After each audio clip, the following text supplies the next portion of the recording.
Wrathion might be slightly more difficult, and certainly a fight that I think had more going on than any of the first 3 bosses in Eternal Palace. It actually does have some mechanics you have to pay attention to. So, lusting on pull, because there's not a particularly better time to lust, I don't think, in this fight. And as we said, it's a dragon boss, so you want to make sure you're not standing behind it. And Rage is trying to do as much damage as possible now because, as we mentioned, there is kind of the softened rage on this fight. As those pillars, each time we get into the pillar phase, there's going to be more and more. Now, you just saw what happened. You play a little fast and loose with your positioning, and you end up behind the boss. You will get tail swiped, which not only is a DPS loss for the melee that have to run back in, but also, as we mentioned, that slowing effect. You don't want to play around with that. So, not great to get tail swiped. Definitely want to avoid that. Especially considering it's in normal and heroic, that mechanic, isn't it? Right. Yeah. Yeah, that's just, I suspect some guys maybe watching the DPS meter more than their feet. Yeah. So now we see we're about to get the fire on the ground where players have to find the safe spot and move out. So everyone kind of moves to the center of the room here. And now they've identified where Wrathion is going to be.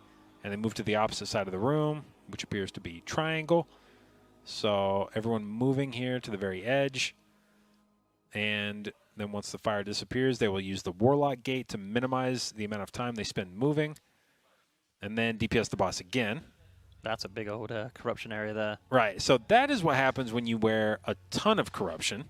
And as you get more and more corruption, that circle gets bigger and bigger and requires you to move further and further to get out of it. So some of the, one of the things in this raid that I think will become more and more prominent as we get further into it is you'll see some classes are better able to deal with the corruption effects. Yeah, I mean, he's just standing in it. And yeah, some classes have fantastic self-healing yep. Or really good mobility that allow them to either ignore the circle completely or get out of it very quickly. And so there may be some additional utility that certain classes get just because they are better equipped to handle corruption than others. Mm-hmm. Now, I guess I wouldn't have assumed that Ret Pally was a class that dealt particularly well with corruption, but maybe Word of Glory makes you able to heal through it pretty quickly, or... Yeah, I mean, he didn't lose a ton of health doing that. But yeah, maybe it's just not... Yeah. So with the pillars, so say if they left some on the outside, is there still a chance that this small gap that they've got here could have the fire pools in it, if they did leave some on the outside? I'm not sure what the... So say, for example, where that purple star is, if they left that one and it made a pool, and then Wrathion does the fire, and that's where their area is, like, what happens then? Yeah, I'm not sure if that's a priority, making sure that you kill these. And actually, I can't remember if the pools on the ground even do anything. I want to say actually maybe that the pools on the ground don't hurt. I can't remember if those pools are actually, if they just sort of signify that there is actually a debuff, or if it actually hurts to stand in them. Oh, okay. I'm sure chat will let me know very quickly, but the primary, I think, issue with the pillars is that if you don't kill them, they give you the debuff. Yeah. So I don't know that it really matters which ones you leave up. But again, we're seeing here that in order to kill these pillars, you have to soak 3 circles under Wrathion, and then those 3 players must make body contact with them. They have to run through the pillars to make them vulnerable, and then once the pillars are vulnerable, you can burn them down. You have about a minute to do that, and then Wrathion comes back down and becomes attackable. So now we're back to stage 1. Now trying to make sure you don't stand behind Wrathion again as he has the tail swipe. And even if it's not lethal, it causes you to lose DPS uptime on a fight where DPS is important enough. Now we are seeing what I believe is the World Vein Major being used here, which is a thing that you'll be seeing more of this tier and something we haven't really seen at all previously. So one of the essences that got buffed big time coming into 8.3 was the World Vein essence that has these shards. You see these blue shards on the ground. Standing near those gives you a buff to your primary stat. And it was a pretty undertuned essence prior to 8.3. Nobody ran it. It was an interesting one because it felt like in big groups you'd get enough of those shards on the ground that it would actually be impactful, but in practice it just didn't.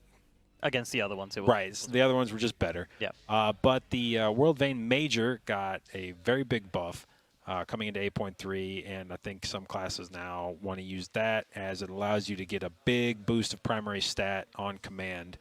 And when you do that, you'll see those blue shards spray everywhere. So it's a good... so it works better when more people have it as well, right? Yeah, ideally, I mean, you definitely, there's more than one person running it at the moment, you can see. Right, so obviously the more people you have, the minor effect of the essence causes you to randomly generate these shards on your own, like just passively. But the major allows you to summon a ton of them at once. Now, I don't know that anybody would run it as a minor at this point. Without you, like people might use it as major. I don't know that anybody's going to run it as a minor, but I think the major is very good for some of the classes that scale well with primary stat. So again, you're seeing folks have to move out of this Gale Blast, the big orange circle on the ground, and Wrathion will then take off and perch on the platform, and you're going to want to move to the opposite side. So that's cool. So you got the raid figuring out where these fires are going to spread out to. They've figured out that they want to be over here near Skull. And again, because of the new mythic mechanic that punishes you for moving, you want to make sure that you're spending as little time running as possible, not just wandering around aimlessly.